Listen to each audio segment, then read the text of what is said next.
Welcome back, Warriors, to Over 50. It has been quite a while since I've done an update, and that's been because as a teacher, when you get into the months of April and May, the end of the school year, wrapping things up, there's a lot going on, just to say the least. And I also had my father pass away at the end of May, so I'm trying to get back into the swing of things. And so anyhow, coming back with another update for you. I also had some questions asked of me, so I thought I would answer them here for those new people, new warriors that are, I say new warriors, I mean they've been battling probably for quite a while, but people new to the boards that, you know, might have questions and might not want to try to dig back into the archives of my videos to find some of the answers. So I'm going to cover some things I may have covered before. That's the reason why I'm doing that. And I'm going with the Walter White look, just why not? So let me start out by saying I'm about 14 and a half months post-surgery. If I had to judge surgery as far as success level, I don't think you'll ever get to 100% because there's no cure for Chiari. I would say 85, 90%. I mean, I still have a dizzy spell from time to time, and I'll still get those headaches that just, I mean, instead of them lasting for 3 or 4 days, it might last me like 24, 36 hours, and then you know, they're just not as relentless as they were. Otherwise, I've got no complaints. I just hope that the decompression surgery, as when I was in the Navy, we used to have this warrant officer. Whenever you repaired a piece of equipment, the only thing, every time you'd go talk to him about it, or you tell him the result, all he would look at you is say, work real fine, last a long, long time. And it was like, yeah, I worked on it and it's going to last. So I hope that's what happens with the decompression surgery. Hopefully it lasts a long time. I don't know why I told you that, but just thought I'd share it. So moving on. First question, do I get a weird feeling when it's warmer, when I guess it's the warmer time of the year? I wasn't exactly sure how this question was being asked. Do I get a weird feeling in the heat? As a semi-heavy guy, I sweat in the heat. I mean, I never really noticed any, like dizzy spells didn't seem to, well, I'll take that. Well, I don't know how to, the AC in my school hardly ever worked correctly. I mean, they tried to cool the building to 77, but the building was like 78 on the first floor and closer to 80 on the second floor. And I was having dizzy spells left and right. So I don't know if that was contributed to the Chiari or to the heat. So, I don't know, apples and oranges there. I don't remember, thinking, wow, I'm having a lot of dizzy spells. Oh, wow, it's really hot outside. So I can't really offer anything on that. So I thought I'd take a stab at that and at least, answer that the best I could. I'm not a doctor, so let me go ahead and put that out there, because in one of my videos, somebody on one of the boards said, "You're not a doctor." I'm like, okay, I thought I cleared that up, but I'll just clear that up during every video from now on. Sleeping after surgery, I would suggest sleeping on your side only. If you're a back sleeper, I was a stomach sleeper, and I could not sleep on my stomach because of the incision. I mean, that thing goes all the way down. I mean, it wasn't working for me. And I think if you try sleeping on your back, I'm not a back sleeper, so I didn't even approach that. I think sleeping on your stomach is probably option 2, but your best option would be sleep on your side. Pick a side that feels comfortable. And if you roll over in the middle of the night, you're gonna wake up. I mean, that's gonna happen. It happened to me. I mean, I'm not used to sleeping on my side. Like I said, I'm used to sleeping on my stomach. So I would, be on my side and,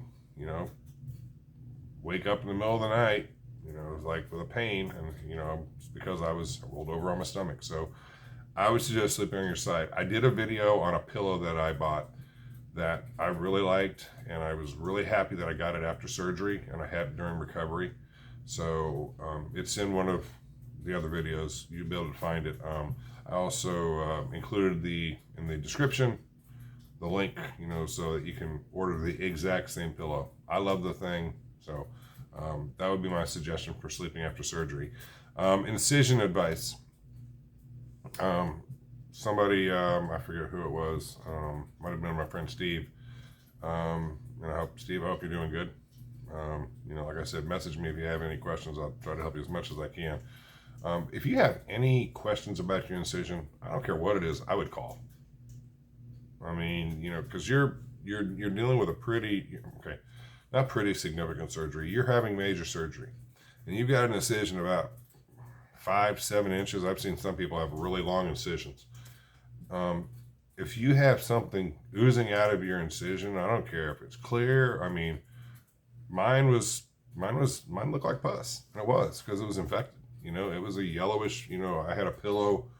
So that because sitting in my recliner watching TV, my neck would be kind of tilted back like this. So the pillow kept it kind of sort of more straight up and down. And I picked the pillow up and got up, and I was like, why is the pillow wet? Looked down, and it was like kind of a yellowish brownish color. And when I said, I think I might have a problem, went and asked my wife, and she looked and she was like, yep, we're calling the doctor. If you have anything coming out of your incision, I would call the doctor. I mean, that's what they get paid for. That's why they went to 4-8 years of medical school. I mean, tell them. I mean, what's the worst thing you're going to do? Is they're going to say, no, don't worry about it, or maybe they'll bring you in and they'll clean it out or something like that. I would rather be safe than sorry in that situation. So, and I'm trying to not ramble on, so I'm going to move on to the next topic. Will you still have headaches after surgery? Yeah. My head was, the headaches actually seemed like they were even more prominent, and I had more of them when I was at home recovering than I did before surgery. My big problem was dizzy spells and being able to stand on it, and being able to walk from here to there and not falling down, or being able to walk from here to there and not have to hold on to a wall or reach out and grab onto a chair or something to keep from ending up on the floor, which happened from time to time. But when I got back, I was having some headaches, and my headaches and nausea, and I'll cover this too because I've seen this question come up. I keep looking down. I made a list because I had quite a few, and I wanted to make sure I addressed everything. Nausea, that was I'm trying not to cuss here on YouTube. The nausea was just, it was a pain. I'll just leave it at that. But yeah, the headaches, the way my doctor explained it to me is, he said, my flow, I was herniated, depending on which MRI you use. The first MRI that, one place took was 18 millimeters, Mayo Clinic, 17 millimeters. Not a whole heck of a lot of difference there. So let's just split the difference and call it 17 and a half, okay? Basically my CSF flow is like trickling down. He said, picture one of those relaxation waterfalls that you see in the TV shows where the water just dribbles down. That's what my CSF flow is like. So when you decompress and they remove that portion of your skull, now they've opened up that area so that flow can actually flow. So instead of dribbling, it's flowing. And that can cause your body to sort of be like, yo, Whiskey Tango Foxtrot is going on here. Your body's not used to it. So that could possibly cause you to have headaches. And plus, I've used this piano on the carpet analogy, and I'm going to use it again, but if you have a piano and it's been sitting on the carpet for 12 months and you move that piano because you're moving the living room around, you're still going to have indentations where the piano is sitting on the carpet. No matter how much you rub on the carpet or try to, fluff the carpet up so you don't see those indentations, they're going to be there. It's going to take time for the carpet to form back. It's going to take time for your body to react to all this. That's why they say I would say if you're a younger person, about 5 to 6 weeks, you'll probably be good to go back to work. If you're over 50, that's why the website's Over 50 Perspective. Just want to put that plug in there. Hit that subscribe button if you haven't. But if you're over 50, you're probably looking at closer to 8 weeks. I mean, I didn't get full range of motion back. I wasn't able to do this until about 7.5 weeks. So if you can't look over your shoulders, you got no business driving a car.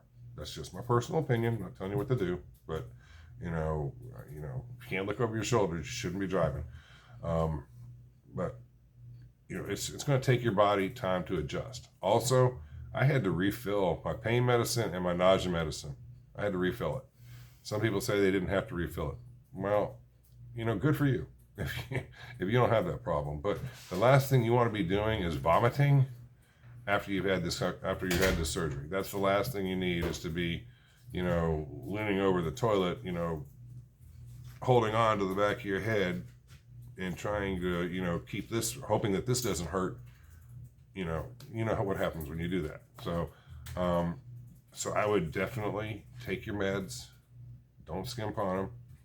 You know, my wife is wonderful. She'd set up like a little chart, and I got up, she'd hand me a cup, something to drink, take my meds, and I didn't have to think about it. So hopefully you have a support system like that that will help you. And I can see that this video is running over the 11-minute mark, which is about 4 minutes longer than I intended, but I wanted to try to get to these questions, and I wanted to try to answer them in a way that was,